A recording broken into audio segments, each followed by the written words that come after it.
Hello students and welcome to Saurabh's classes. My name is Ashmita and in today's class we are going to solve questions based on diagnostic test. And this is the English section and we are going to solve questions which are based on fill in the gaps, and you need to learn a lot of vocabulary in order to answer these kind of questions. These are quite common for the English section, the compulsory English section in the competitive examinations, and these kind of questions do normally come for all kinds of competitive examinations, but this class is all about the GRE examination special. So let's start our solution. We are going to solve only 5 questions today, so do follow the video to understand these kind of questions. Let's start with number 16. The number 16 says, Glendon provides a dark underside to Frederick Jackson Turner's frontier thesis that saw rugged individualism as the essence of American society, and individualism which she sees dash atomism. So Glendon is providing a dark underside to Frederick Jackson Turner's frontier thesis. So here are two characters. One is Glendon and another is Frederick Jackson Turner. Alright. Glendon is showing the dark underside or the dark side of the thesis provided by Frederick Jackson, and that this thesis saw the rugged individualism as the essence of American society. What is individualism? Individualism means basically independence.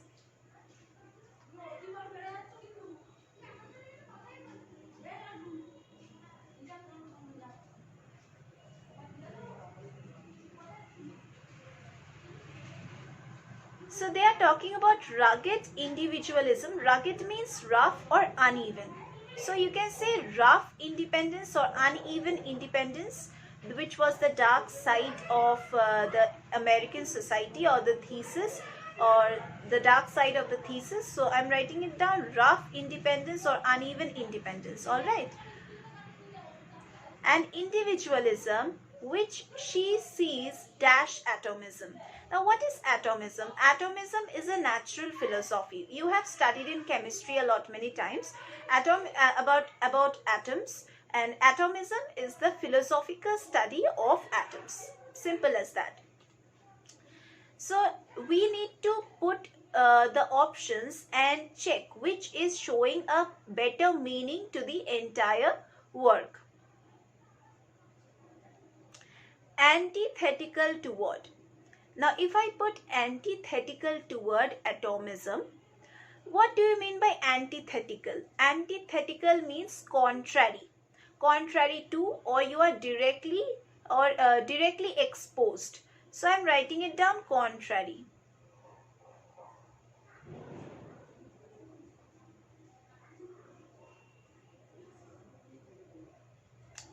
If I put an individualism which she sees contrary to atomism. See, this is not going. This is not making any good sense, so I'm striking it out. What about number B? Skeptical of. Skeptical means doubtful. I'm writing it here. Skeptical means doubtful. Doubtful of something, alright. So if I put an individualism which she sees doubtful of atomism or skeptical of atomism, see, this is also not making any proper sense, so I'm striking it out. Number C, degenerating into. Degenerating into means to pass from a higher to a lower type or condition, like you are passing from a higher unit to a lower unit. Now if I talk about individualism, individualism is a higher unit because atoms are considered to be the smallest unit of matter. All right. And individualism means we are quite big as individuals. So individualism is bigger than atomism. So here degenerating into, I have told the meaning that it means to pass from a higher to a lower type. I'm not writing it down. I'm just showing it with the help of a line. From a higher to a lower point. This is degenerating into. So if I put degenerating into in this gap provided, an individualism which she sees degenerating into atomism, this will definitely go. But as I told you in the previous videos also, that we need to find the best option that will suit the fill in the gap. So aspiring to, if I put number D, an individualism which she sees aspiring to atomism. No, aspiring to means like individuals are or individualism is aspiring to be into the atomism. This is not making any sense. So I'm striking it out. Number E, renewed by. Now renewed, you all know, renewing, you are just renewing something. So if I put renewed by an individualism which she sees renewed by atomism, so this is also not going. So the best option that is going is number C. Let us move over to question number 17. Chatwin has devoted his life to a kind of grail quest, hoping to prove by study and by direct experience with primitive people that human nature is gentle and defensive rather than dash, and that man is dash, not a predator. So basically, without the blanks being filled up, I would like to say that this is all about Chatwin and how he has devoted his life to a grail quest. And he is trying to prove through his study and through his direct experience with the primitive people, that is the people with whom he is staying, that human nature is gentle. That is not like kind of wild. Human nature is obviously gentle, and man is dash, we don't know what, but not a predator.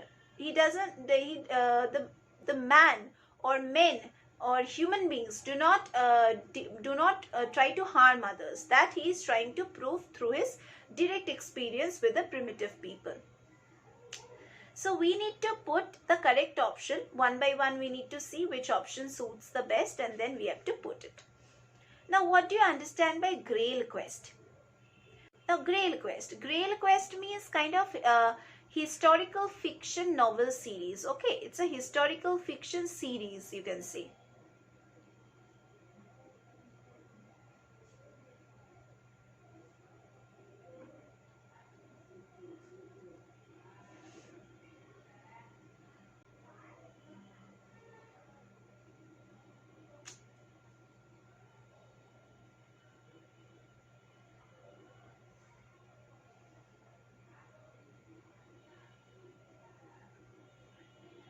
So they are talking about the historical fiction series, that is the Grail Quest, and he is hoping to prove through study and through direct experience with the primitive people that human nature is gentle and not defensive. Obviously, they react when someone tries to attack them, but they are not dash. We need to fill up that.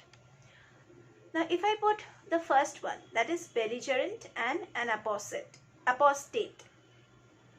Now belligerent means kind of hostile, you can say, or aggressive, you can say. I'm writing it down, hostile. This is for belligerent. And what about apostate? Apostate means missionary or leader of any religious mission.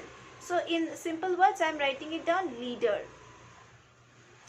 If I put this option, that is Chatwin has devoted his life to a kind of grail quest, hoping to prove by study and by direct experience with primitive people that human nature is gentle and defensive rather than belligerent, rather than hostile, and that man is leader, not a predator.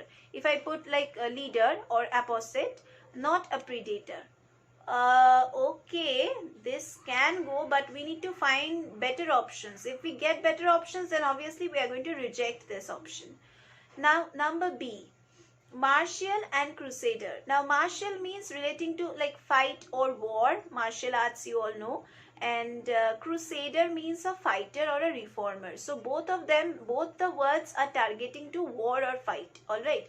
If we put these two words, like Chatwin has devoted his life to a kind of grail quest, hoping to prove by study and by direct experience with primitive people that human nature is gentle and defensive rather than martial. No, rather than martial, and that man is crusader, not a predator. No, it's not making any sense. What about number C, aggressive and a pilgrim? If I put that human nature is gentle and defensive rather than aggressive, and that man is a pilgrim, not a predator. Yes, this would go, this would definitely go, but we need to first clear this part so that I can make you understand.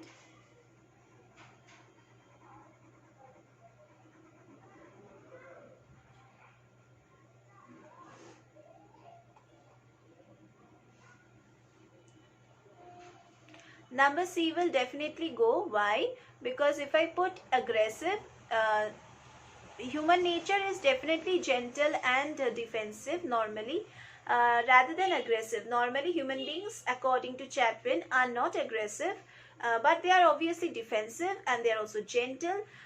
So aggressive can go. Definitely aggressive is a good point. And that man is dash, not a predator, and that man is a pilgrim and not a predator. All right, so this option will definitely go, number C. Number C will definitely go. What about truculent and a gladiator? Truculent means kind of aggressive or defiant, all right. And gladiator means a man who was trained with weapons against other men or wild animals in an arena. It actually refers to, a gladiator means a fighter, and he is being referred to from Rome. So he was a man who used to fight with weapons at Rome. He was trained in that way at Rome. So no, this won't go over here, so I'm striking this out. The next option is pugnacious and a pawn. If I put pugnacious, pugnacious means combative or once again aggressive. So truculent also means aggressive, and pugnacious also means aggressive. So if I put pugnacious, is gentle and defensive rather than pugnacious. Okay, and a pawn. Pawn means puppet or dupe or hostage, you can say. So in simple words, it's puppet.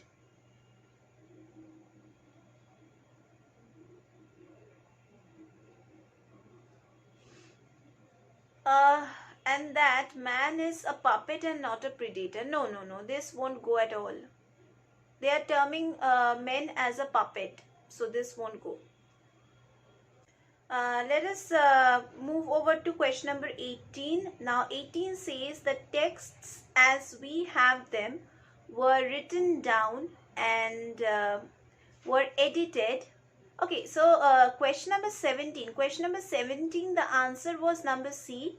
I forgot to tell you the final answer, that is number C. Okay, moving over to number 18. The texts as we have them were written down and edited carefully by Christians, proud of their ancestors but unable to bear the thought of their indulging in heathen practices. Thus, all references to the ancient religion of the Celts were dash, if not dash. So the extract is saying that the texts that they have written were basically written down and edited carefully by the Christians who were proud of their ancestors, they are telling. But they were unable to tolerate the thought of their indulging in heathen practices. First of all, they were proud of their ancestors, but they couldn't tolerate the thought that they were indulging in pagan or unbelievable practices. All right, heathen means pagan practices. Okay, and thus all references to the ancient religion of the Celts were dash. The Celts were a group of people, were dash, if not dash. Okay, we need to put the words and check which is making a good sense. If we put the first option, that is option number A, deleted and expunged. If we put all references to the ancient religion of the Celts were deleted, if not expunged. Now expunged means remove or delete or erase. All right.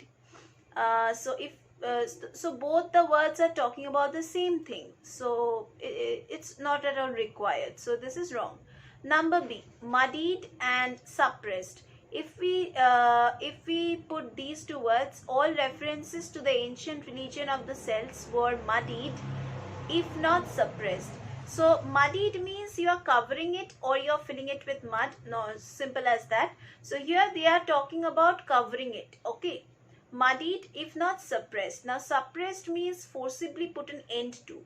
So they were not forcibly putting an end to the heathen practices that were practiced by the ancestors of the Christians, but they were trying to cover it up so that no one can see that or no one can understand that their ancestors used to follow such kind of practices. So this is making sense. So I would go with number B.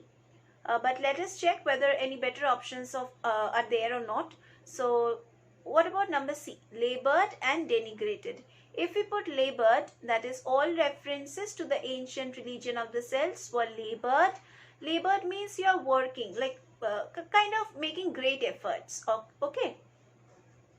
And denigrated means attack or diminish, or in simple words you can say criticize, or you can say unfairly practices. So in simple words you can say criticize.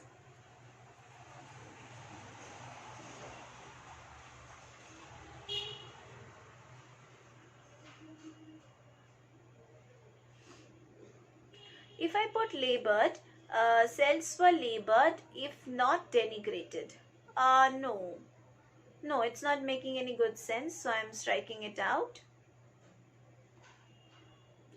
Aggrieved and overawed. Now aggrieved means resentful or angry or upset, you can say. So I'm writing it down, angry.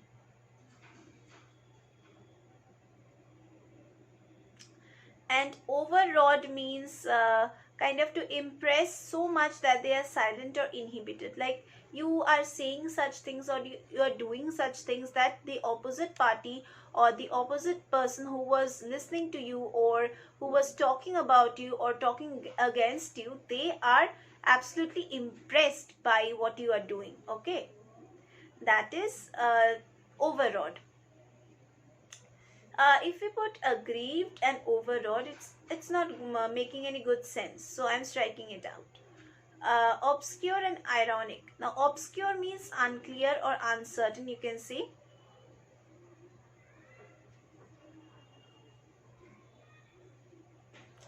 Or uncertain, you can say. And ironic means kind of sarcastic or sardonic. Okay.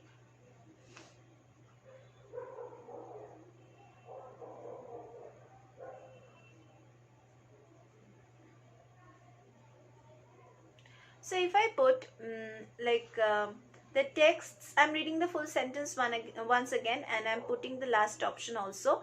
The texts as we have them were written down and edited carefully by Christians proud of their ancestors, but they were unable to bear the thought of their indulging in heathen practices. As I told you, they were proud of their ancestors, but they were not being able to tolerate that their ancestors used to practice the heathen practices. They used to follow the heathen practices. Thus, all references to the ancient religion of the Celts were actually, they were, if I put the last option, were quite unclear, if not ironic. See, this is not making any good sense, so I'm striking it out. The best option that is going over here is number B. Let us move over to number 19. Because Inspector Morse could not contain his scorn for the police commissioner, he was imprudent enough to make remarks about his superior officer. So Inspector Morse, they are talking about Inspector Morse, who could not stop his scorn. Scorn means disdain or mockery. He could not stop his mockery for the police commissioner. I'm writing it down, mockery.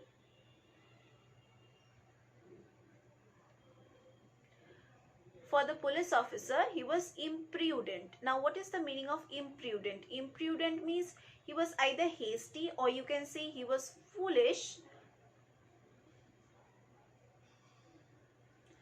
either hasty or foolish or unwise, enough to make dash remarks. So he was making such kind of remarks about his superior officer. So we are going to put these options and check which one suits the best. If I put ambiguous, now ambiguous means something which is open to debate. You can see equivocal.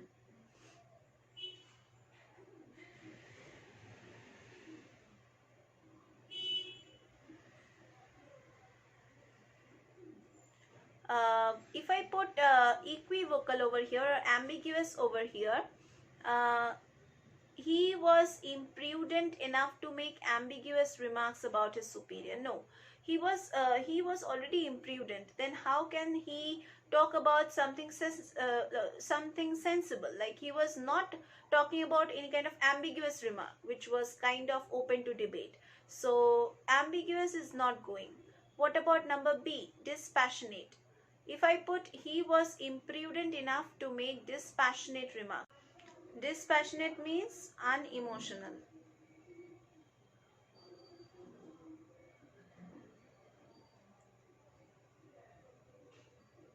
So if I put he was prudent enough to make unemotional remarks, this is not going. So I'm striking this out. What about number C, unfathomable? Now unfathomable means incapable of being fully explored or understood. So you can say not fully explored, okay?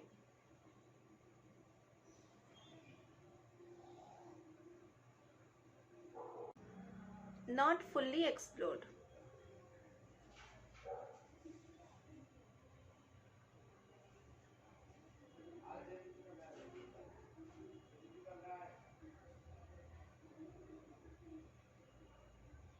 If I put unfathomable, he was imprudent enough to make unfathomable remarks about his superior officer.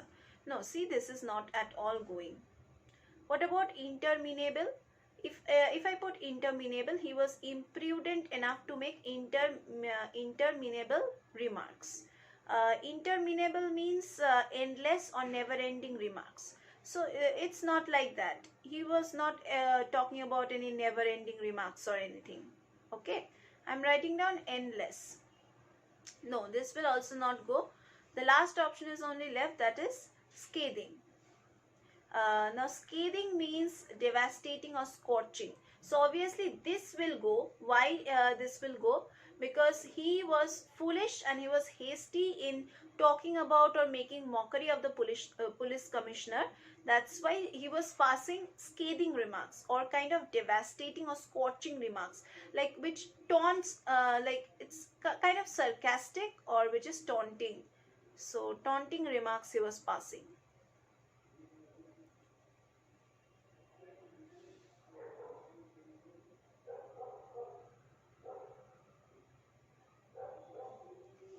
So the correct option would be number E. Let us move over to question number 20. In Japanese art, profound emotion is frequently couched in images of nature. Okay, what does this mean? In Japanese art, profound emotion. Now, profound means too much of emotion is already is frequently couched. Couched means expressed in the images of nature. So in Japanese art, you can obviously find these kind of nature images which expresses profound emotion. Observed with dash. Now we have to choose from the options below. Observed with dash, which is conditioned by life in a land of dramatic seasonal change. Now we don't know the meaning of this because we haven't put here any word. Where perils. Now perils means the dangers.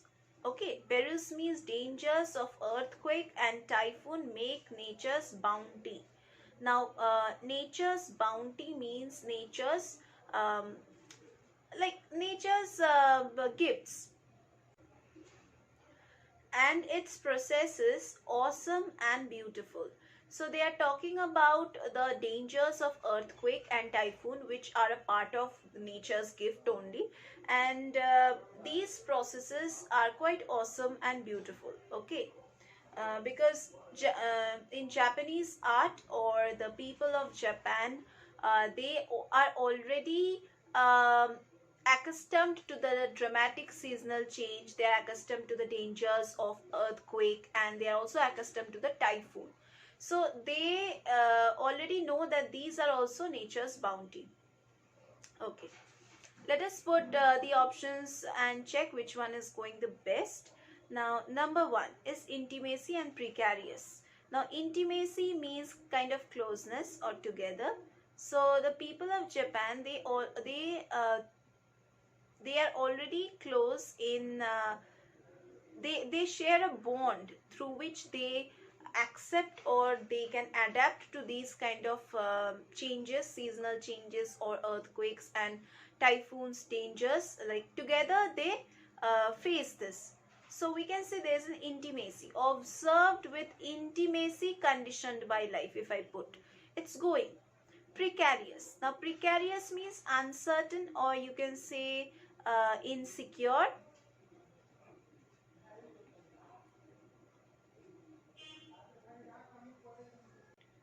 Or insecure.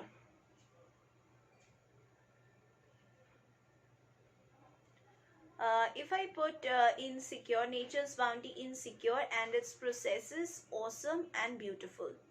So this one is going, as it is making a good sense. What about number B and the other options? Fidelity. Now fidelity means loyalty. So if I put observed with loyalty.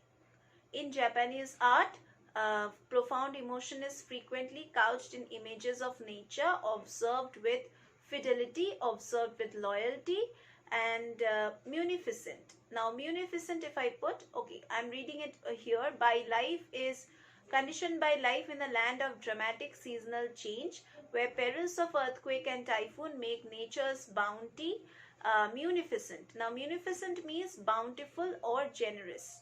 I'm writing it down, generous.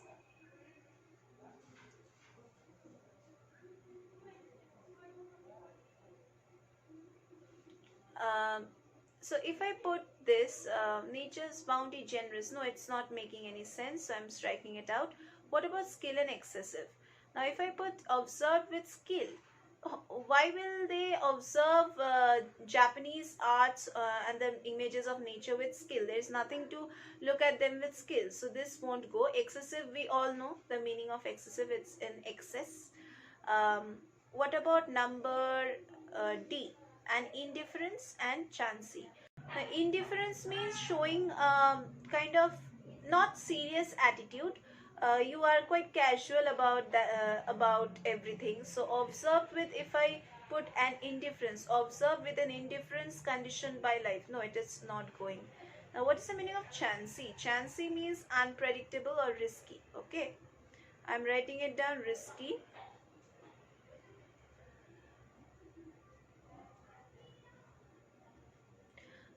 So chancy is risky. If I put nature's bounty, risky, no, it's not going. What about number E, last option, number E, sensitivity and distinctive? If I put observed with sensitivity conditioned by life, no, it's not going. Sensitivity means reactivity or responsiveness, so this won't go. Distinctive means different, so this will not go. So the correct option would be option number A.